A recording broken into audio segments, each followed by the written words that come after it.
Hey YouTube, my name is Gawd and you're watching Gawd Cafe. Today we're going to make a video on Mars in the 5th house. If you have this placement, you guys are a lit vibe, and we're going to get into your energy with this placement. Okay, so Mars in the 5th house. Oh, what a turn up. Oh, what so much fun. Too much fun. You guys probably this is an interesting placement. I want to know somebody with this placement. Let's be friends. Mars. So Mars is the planet of action, of war, ambition, drive, sex drive, desires, the primitive state of being human. Mars is the ruler of Aries and also rules Scorpio. So you place Mars in the 5th house. 5th house is ruled by Leo. So here we have two energies, Aries and Leo meeting, Mars and the Sun meeting, fire on fire. You get why I said what I said in the beginning. You guys are a vibe. If this is not accessible to you, then there's other areas in your chart you may have to look at, like Saturn might be with your Mars, and if Saturn is with your Mars, Saturn delays the access to that sort of consciousness within that house. Okay, so Saturn will delay that. So if Saturn is there and you don't resonate with being a turn up, just know that you will. Okay, you will become that turn up. You have lessons to go through in order to feel like you can understand cognitively certain things about your reality before you get to that point, perhaps. Now, that's for someone with Mars and Saturn in this house, because I just had to make that little discretion, because, you know, Saturn, wherever it is, could just change things up. Saturn and Neptune to do that. Anyway, so, going back to Mars in the 5th. Here, this is, okay, the 5th house is about arts, creativity, party, fun, childlike energy. Okay. Fun, childlike energy. I just heard something in my brain from, I think, Spirit, and I'll share it in a second, but it just threw me off. Okay. So because you have all this fun in this house, you get motivated by fun. You get motivated by childlike things.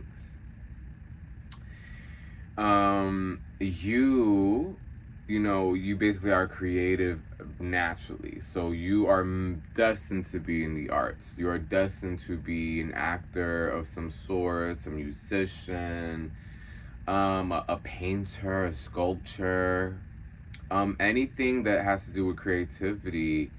And so this telling me like very hands-on creativity. So very hands-on. Unless you have maybe like an Aquarius energy or Uranus influence in this house, I don't really see technology being a big factor here, or other than perhaps like recording the content that you handmade, perhaps, you know? But the actual craftsmanship that you guys may embody may be a little bit more physical, being that Mars, is a physical planet.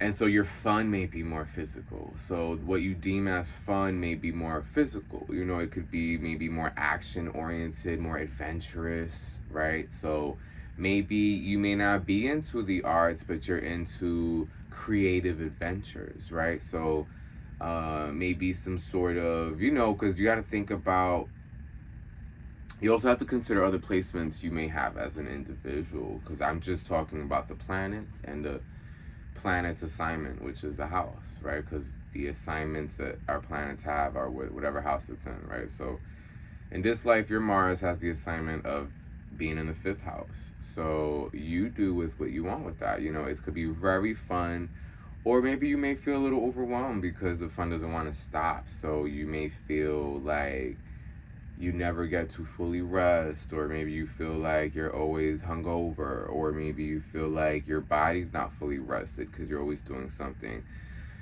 So, you know, it's something to look at, right? Because you have to, at the end of the day, think about where, you know, the imbalances are in your life, and for you to kind of figure out how to find some sort of remedy or solution for that sort of, you know, issue at hand. So, Mars in the fifth, like, I'm trying to think about what else you guys could possibly be into. Architecture. Interesting that architecture would be a thing, because I wouldn't find it as joyful, but like I said, depends on your placement, because you may have like a Virgo sun, no, Virgo Mars, and Virgo's not, you know, the most creative but very nurturing and, you know, impactful. So like motherly. So it might be motherly about what creativity to partake in, and it could want to do something that's, you know, that's just an example of someone to have a Virgo Mars in the fifth house, because it's fun, but Virgo's detail oriented.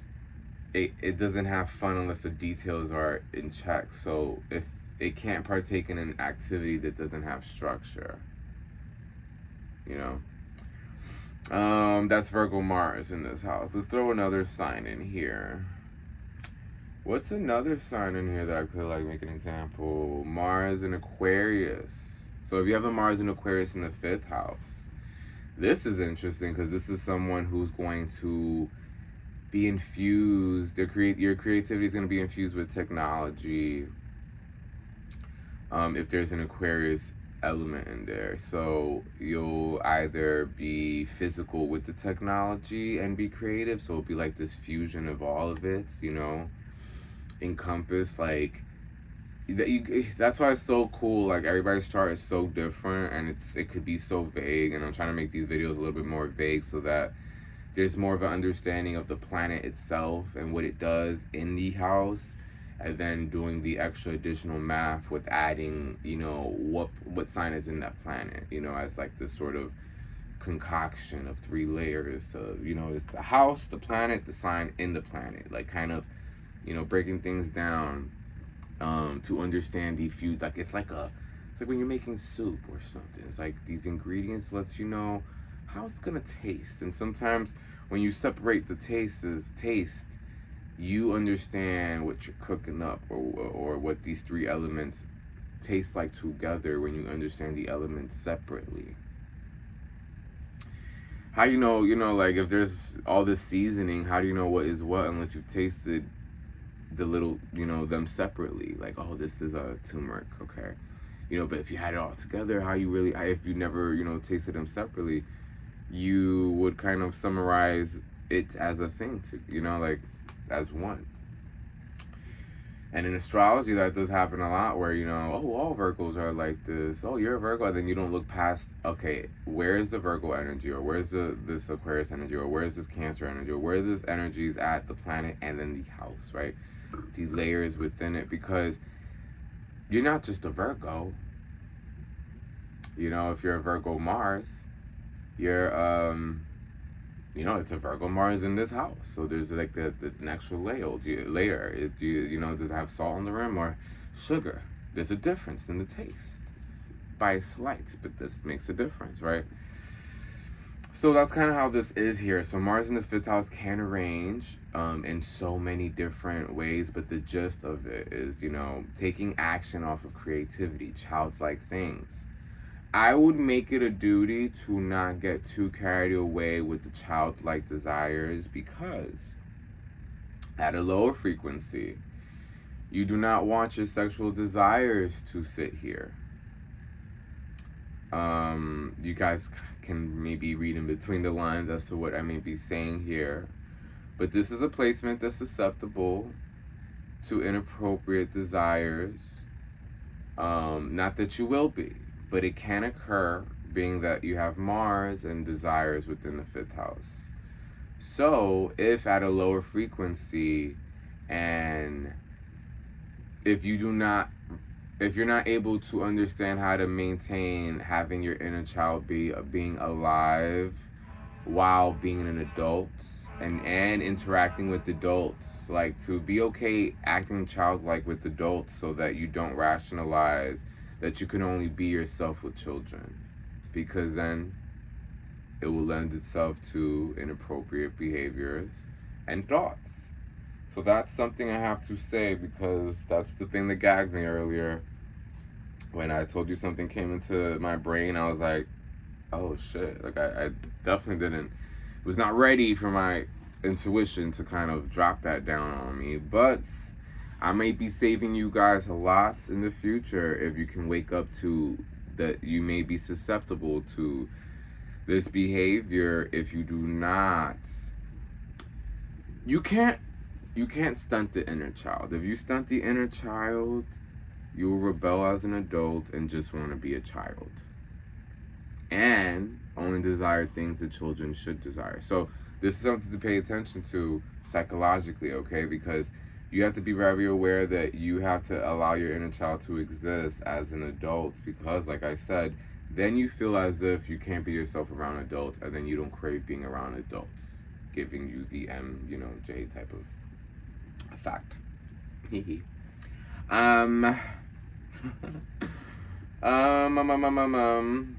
What else? That was just a fair warning for your own self, just in case, like, because I've always tried to understand what makes someone do it. And I'm not gonna lie, like, that coming into my head, I was like, oh, it's a psychological thing, feeling almost not like you are on the same level as other adults around you internally. Like, yes, you're keeping up this image, but do you truly feel like that's you all the time? So I could see that being a little sick thing that the brain could do, right? Not feeling like you want to indulge with individual adults because they're not childlike like you, and now you want something childlike, which is weird, and you don't want that to occur. You just have to find other childlike adults that have that inner child within them, so that doesn't come over your brain. Anyway, that's for the lower frequency warning, okay? I gotta give a low frequency warning, because if not, why am I making these videos, right? The goal for these videos is for us to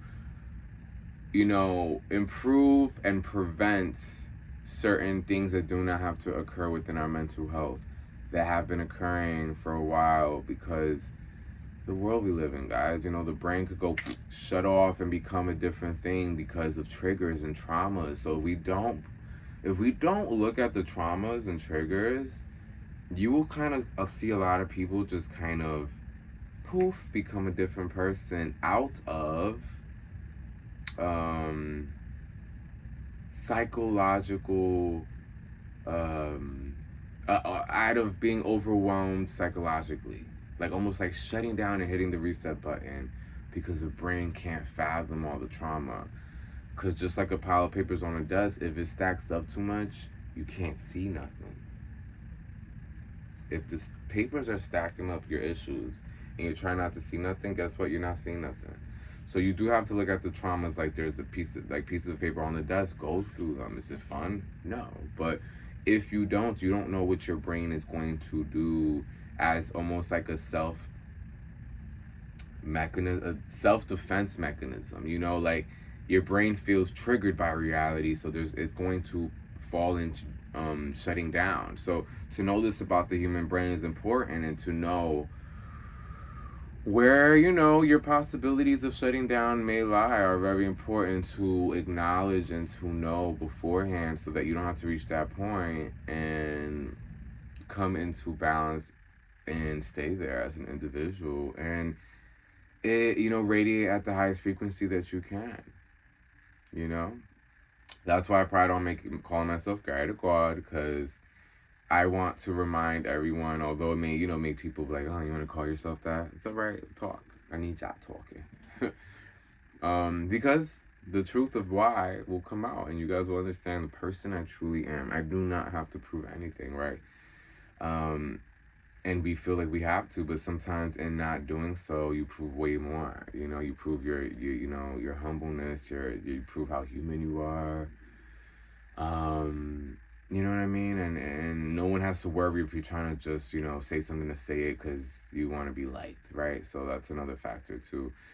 So, you know, with this house being a turn up, you don't want to be too much of a turn up that you do not acknowledge what's going on within your mental health and what it is that you really want to entertain and like, right? Because this is the inner child, you know, here. And so you know, you get motivated with childlike things, like I said. So you just have to be cautious as to, is this the right thing to indulge in or not? And to turn things away when they're not, because you can't just take action on every single thing. There's, you know, it's not balanced. It's not going to allow you to be in balance if you do so. Anyway, thank you for watching. My name is Gawd, and you're watching Gawd Cafe. Until next time.